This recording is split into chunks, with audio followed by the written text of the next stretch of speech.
Как да се справим с депресията и негативните мисли? Живеем в един мъжки свят. Свят на състезания, конкуренция, противопоставяне, непрекъснато усъвършенстване.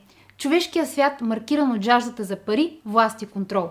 Светът днес принадлежи не на хората, а на силните хора.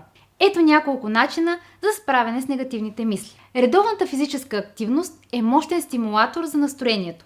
Упражненията освобождават ендорфини, които естествено повдигат настроението. Опитай да се придържаш към последователна рутина, която включва достатъчен сън, балансирано хранене и отделено време за грижа за себе си. Поддържането на социални контакти е от решаващо значение за психичното здраве.